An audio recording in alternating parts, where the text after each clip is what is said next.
Hello friends, carry on study with home academy में आप सभी का स्वागत है। आज इस वीडियो में हम बात करने जा रहे हैं 16 मई से 20 मई 2024 के क्रम पर छत्तीसगढ़ राष्ट्रीय और अंतर्राष्ट्रीय के बहुत ही महत्वपूर्ण करंट अफेयर्स के बारे में। तो अगर आप किसी भी प्रतियोगी परीक्षाओं की तैयारी कर रहे हैं तो इन करंट अफेयर्स के वीडियो को पूरा देखिएगा। ये जो वीडियोज है करंट अफेयर्स के, ये आपके सभी प्रतियोगी परीक्षाओं के दृष्टिकोण से बहुत ही महत्वपूर्ण है। और अगर आपने हमारा चैनल सब्सक्राइब नहीं किया तो हमारा चैनल कैरी ऑन स्टडी जरूर सब्सक्राइब कर लें और बेल आइकन को क्लिक करना ना भूलें। इससे हमारे सभी वीडियो आपको आसानी से मिलते रहेंगे। तो चलिए बिना देरी के स्टार्ट करेंगे।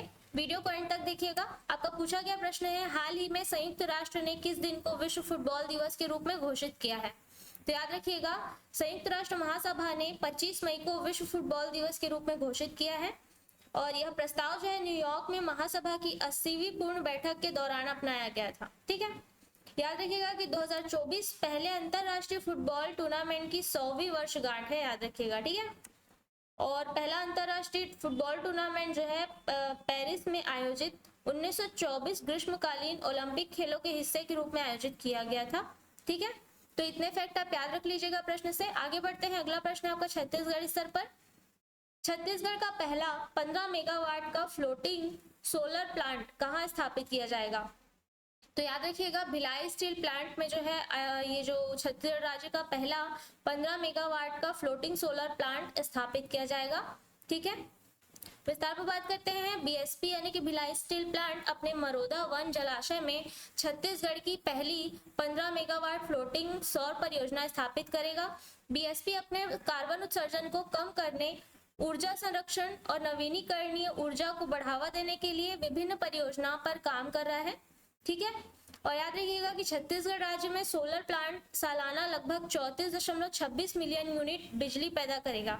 इससे बीएसपी के कार्बन डाइऑक्साइड उत्सर्जन में सालाना 28,380 टन की कमी आने की उम्मीद है। ठीक है, आगे बढ़ेंगे। आपका अगला प्रश्न देखते हैं, छत्तीसगढ़ के किस जिले में एशिया की दूसरी सबसे बड़ी मानी जाने वाली मंडीप खोल गुफा स्थित है? तो याद रखिएगा, खैरागढ़ जिले में, छत्तीसगढ़ के खैरागढ़ जिले में एशिया की दूसरी सबसे बड़ी मानी जाने वाली मंडीप खोल गुफा स्थित है।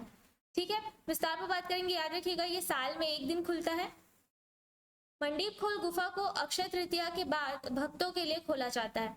राज्य में स्थित यह एशिया की दूसरी सबसे बड़ी मानी जाने वाली मंडीप खोल गुफा में भोलेनाथ के दर्शन के लिए श्रद्धालु पहुंचते हैं। ठीक है, यह रहस्यमय गुफा जो है साल में एक बार ही खुलती है। यहाँ जाने के लिए 9 किलोमीटर दुर्गम रास्ते, घने जंगल और नदी नालों को पार करके जाना पड़ता है। ठीक है, आगे देखते हैं। आपका अगला प्रश्न है, आपका राज्य का पहला ट्राइबल फ्रीडम फाइटर म्यूजियम का नाम किसके नाम पर रखा जाएगा? तो याद रखिएगा, शहीद वीर नारायण सिंह के नाम पर जो है इनका ये म्यूजियम का नाम रखा जाएगा।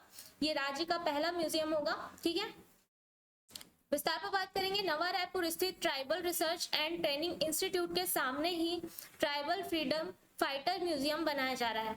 यह आदिवासी स्वतंत्रता संग्राम सेनानियों की याद में बन रहा है। राज्य का ये आदिवासी स्वतंत्रता संग्राम सेनानियों की याद में बन रहा राज्य का पहला म्यूजियम है। और इसका उद्घाटन 1 नवंबर यानी कि छत्तीसगढ़ स्थापना दिवस के दिन यानी कि 1 नवंबर 2024 तक करने की प्लानिंग की जा रही है। याद रखिएगा कि शहीद वीर नारायण सिंह से संबंधित 14 गैलरी यहाँ बनाए जाएंगे। और याद रखिएगा कि 18 मई को विश्व संग्रहालय दिवस मनाया जाता है। तो इस उपलक्ष्य पर जो है ये सभी चर्चाएं हुई है। चलिए आगे बढ़ेंगे। आपका अगला प्रश्न देखते हैं। हाल ही में फोर्ब्स की 30 अंडर 30 एशिया लिस्ट में छत्तीसगढ़ से किसका नाम शामिल किया गया है? तो याद रखिएगा, शुभिका सुरम्या जैन का। ठीक है, ये बहनें हैं दोनों, शुभिका सुरम्या जैन। इनका नाम जो है फोर्ब्स की 30 अंडर 30 एशिया लिस्ट में शामिल किया गया है। विस्तार पर बात करेंगे। फोर्ब्स की 30 अंडर 30 एशिया लिस्ट में रायपुर की शुभिका और सुरम्या जैन का नाम शामिल किया गया है। दोनों का नाम retail and e commerce business श्रेणी में शामिल किया गया है। दोनों बहनों ने अपने मां के साथ मिलकर 2019 में रास लग्जरी ऑयल्स के नाम से बिजनेस स्टार्ट किया था। ठीक है, आगे बढ़ेंगे। आपका अगला प्रश्न देखते हैं। हाल ही में छत्तीसगढ़ क्रिकेट प्रीमियर लीग के ब्रांड एम्बेसडर किन्हें बनाया गया है? तो याद रखिएगा, छत्तीसगढ़ क्रिकेट प्रीमियर लीग के ब्रांड एम्बेसडर सुरेश रैना को बनाया गया है। ठीक है, सीसीपीएल के बारे में बात करेंगे। छत्तीसगढ़ क्रिकेट प्रीमियर लीग यानी कि सीसीपीएल का आयोजन 7 से 16 जून तक नवा रायपुर के छत्तीसगढ़ शहीद वीर नारायण सिंह अंतरराष्ट्रीय क्रिकेट स्टेडियम में T20 फॉर्मेट में किया जा रहा है। ठीक है, इसमें छत्तीसगढ़ की 6 टीमें भाग लेंगी और प्रत्येक टीम में 20 खिलाड़ी होंगे तथा कुल जो है 18 मैच होंगे। ठीक है, इसमें कुल 18 मैच होंगे। इसके लिए सुरेश रैना की उपस्थिति में लगभग 13.5 किलोग्राम वजनी सीसीपीएल ट्रॉफी का भी अनावरण किया गया है। ठीक है, चलिए आगे बढ़ेंगे। राष्ट्रीय स्तर का प्रश्न देखते हैं। हाल ही में राष्ट्रीय लुप्त प्राय प्रजाति दिवस कब मनाया गया है? तो आपका सही आंसर है इसमें 17 मई 2024 को। ठीक है, हर साल 17 मई 2024 राष्ट्रीय लुप्त प्राय प्रजाति दिवस जो है 17 मई 2024 को मनाया गया है। हर साल मई के तीसरे शुक्रवार को जो है ये मनाया जाता है। राष्ट्रीय लुप्त प्राय प्रजाति दिवस मई के तीसरे शुक्रवार को मनाया जाता है। तो इस बार मई का तीसरा शुक्रवार 17 मई को है, तो राष्ट्रीय लुप्त प्राय प्रजाति दिवस इस वर्ष 17 मई को मनाया गया है। 2024 में इसका विषय है प्रजातियों को बचाने का जश्न मनाएं। ठीक है, और 2006 में लुप्त प्राय प्रजाति गठबंधन और डेविड रॉबिन्सन ने राष्ट्रीय लुप्त प्राय प्रजाति दिवस की सह स्थापना की थी। लुप्त प्राय प्रजाति वह जीव है जो विलुप्त होने के खतरे में है। ठीक है, और पर्यावास की हानि और आनुवांशिक विविधता की हानि इसके विलुप्त होने के 2 प्रमुख कारण हैं। ठीक है, चलिए आगे बढ़ेंगे। अगला प्रश्न है आपका 11 मई को प्रतिष्ठित साहित्य अकादमी फेलोशिप किस प्रख्यात अंग्रेजी लेखक को प्रदान की गई है? तो याद रखिएगा रस्किन बॉन्ड को जो है ये प्रतिष्ठित साहित्य अकादमी फेलोशिप जो है प्रदान किया गया है 11 मई को। ये अंग्रेजी लेखक है। विस्तार पर बात करेंगे। सितंबर 2021 में रस्किन बॉन्ड की अकादमी के सर्वोच्च सम्मान का प्राप्तकर्ता नामित किया गया है।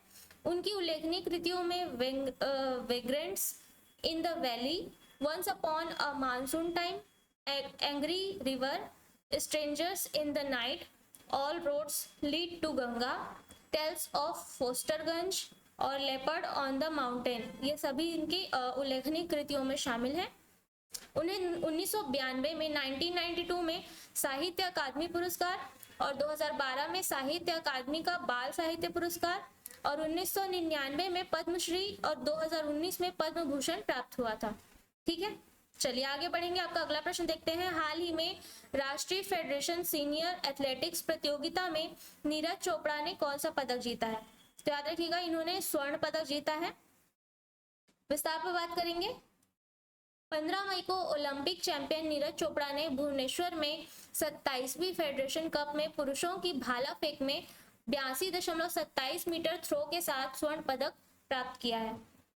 नीरज को प्रतियोगिता के शुरुआती चरण में संघर्ष करना पड़ा क्योंकि वह 3 राउंड के बाद दूसरे स्थान पर बढ़त पर रहे हैं। ठीक है, उन्होंने चौथे राउंड में 82.27 मीटर के प्रयास के साथ बढ़त बना ली थी। पिछली बार नीरज चोपड़ा ने 2021 में इसी स्पर्धा में घरेलू प्रतियोगिता में भाग लिया था और जब उन्होंने 87.80 मीटर के थ्रो के साथ स्वर्ण पदक जीता था। ठीक है, आगे बढ़ेंगे। आपका अगला प्रश्न देखते हैं। हाल ही में किस नोबेल पुरस्कार विजेता लेखिका का 92 वर्ष की आयु में निधन हो गया है? तो याद रखिएगा एलिस मुनरो। ठीक है, इनका 92 वर्ष की आयु में हाल ही में निधन हो गया है। ये नोबेल पुरस्कार विजेता थी। साहित्य में नोबेल पुरस्कार जीतने वाली पहली कनाडाई लेखिका थी एलिस मुनरो। इनका ओंटारियो में निधन हो गया है। उन्हें 2013 में साहित्य में नोबेल पुरस्कार मिला था। वे कनाडा की सबसे प्रसिद्ध लेखिकाओं में से एक थी। उनकी अंतिम कृति का शीर्षक डियर लाइफ था, जो उनकी लघु कथाओं का संग्रह है। ठीक है, एलिस मुनरो का जन्म 10 जुलाई 1931 को ओंटारियो में हुआ था। आगे बढ़ेंगे। आपका अगला प्रश्न देखते हैं। हाल ही में भारत जिम्बाब्वे संयुक्त व्यापार समिति का तीसरा सत्र कहां पर संपन्न हुआ है? तो याद रखिएगा नई दिल्ली में जो है इसका तीसरा सत्र संपन्न हुआ है। विस्तार पर बात करेंगे। भारत जिम्बाब्वे संयुक्त व्यापार समिति यानी जेटीसी का तीसरा सत्र 13 से 14 मई तक नई दिल्ली में आयोजित किया गया था। जेटीसी की सह अध्यक्षता सुश्री प्रिया पी नायर, आर्थिक सलाहकार वाणिज्य विभाग, और सुश्री रूडो एक फरानिसी, मुख्य निदेशक, जिम्बाब्वे सरकार द्वारा की गई थी। दोनों पक्षों ने डिजिटल परिवर्तन समाधान, टेलीमेडिसिन, कच्चे हीरे, तत्काल भुगतान प्रणाली, पारंपरिक चिकित्सा आदि के क्षेत्र में नियामक सहयोग के लिए समझौता ज्ञापन पर हस्ताक्षर करने पर चर्चा की। अगला प्रश्न है आपका, हाल ही में किस राज्य की पहली महिला मंत्री कमला बेनीवाल का 97 वर्ष की आयु में निधन हो गया है? तो याद रखिएगा, ये राजस्थान की पहली महिला मंत्री रही हैं कमला बेनीवाल। ठीक है, विस्तार पर बात करेंगे। वरिष्ठ कांग्रेस नेता और गुजरात की पूर्व राज्यपाल कमला बेनीवाल का जयपुर के एक निजी अस्पताल में निधन हो गया है। गुजरात के अलावा उन्होंने त्रिपुरा और मिजोरम के राज्यपाल के रूप में भी काम किया है। उन्होंने राजस्थान की उप मुख्यमंत्री के रूप में काम किया था। 1952 में 1952 में वे जो है पहली राजस्थान विधानसभा की सदस्य बनी थी। ठीक है, कमला बेनीवाल जयपुर जिले से 7 बार विधायक चुनी गई थी, याद रखिएगा। अगला प्रश्न आपका है, हाल ही में किस शहर में रॉक आर्ट का पहला साक्ष्य पुरातत्वविद द्वारा खोजा गया है? तो याद रखिएगा, मंगलुरु शहर में जो है रॉक आर्ट का पहला साक्ष्य पुरातत्वविद द्वारा खोजा गया है। ठीक है, विस्तार पर बात करेंगे। मंगलुरु शहर जो है मंगलुरु शहर में बोलूर पन्ने कोटेडा बब्बू स्वामी मंदिर के पास पुरातत्वविदों को रॉक आर्ट का पहला साक्ष्य मिला है। इस रॉक आर्ट में मानव पैरों के निशान हैं जो मंदिर के पास एक प्राकृतिक पत्थर की शिला पर पाए गए हैं। ये पैरों के निशान पहली या दूसरी शताब्दी ईस्वी में बनाए गए होंगे। यह खोज कार्य बब्बू स्वामी के इतिहास को फिर से बनाने के प्रयास का एक हिस्सा है। अगला प्रश्न आपका, अंतरराष्ट्रीय स्तर पर हाल ही में अंतरराष्ट्रीय प्रकाश दिवस कब मनाया गया है? तो याद रखिएगा, 16 मई को जो है अंतरराष्ट्रीय प्रकाश दिवस मनाया जाता है। ठीक है, इंटरनेशनल डे ऑफ लाइट। विस्तार पर बात करेंगे। यह भौतिक विज्ञानी और इंजीनियर थियोडोर मैमन द्वारा 1960 में लेजर के पहले सफल संचालन की वर्षगांठ को चिन्हित करने के लिए मनाया जाता है। यह दिन प्रकाश के महत्व के बारे में जागरूकता बढ़ाने के लिए भी मनाया जाता है। यह नवाचार, रचनात्मकता और टिकाऊ समाजों के लिए वैज्ञानिक सहयोग और प्रकाश आधारित प्रौद्योगिकियों की संभावनाओं को प्रोत्साहित करता है। 2016 में यूनेस्को ने हर साल अंतरराष्ट्रीय प्रकाश दिवस मनाने का संकल्प अपनाया था, याद रखिएगा।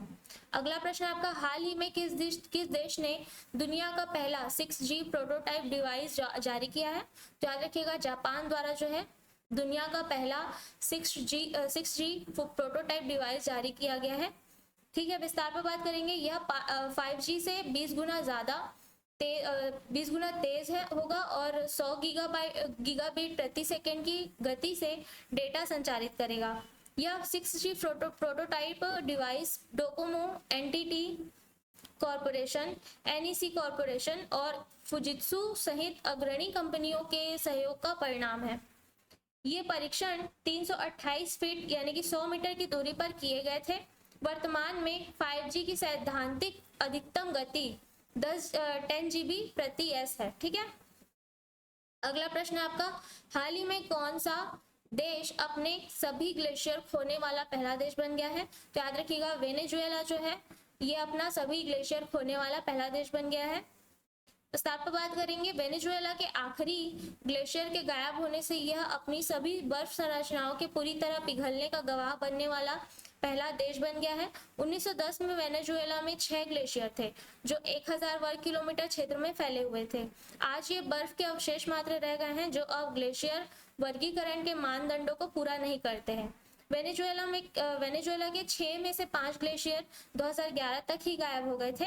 केवल हम्बोल्ट ग्लेशियर जो है ये जिसे सिएरा नेवादा नेशनल पार्क में ला कोरोना भी कहा जाता है, इसे अस्तित्व के लिए ये जो है संघर्ष कर रहा था। तो अब जो है ये सभी ग्लेशियर खो चुका है।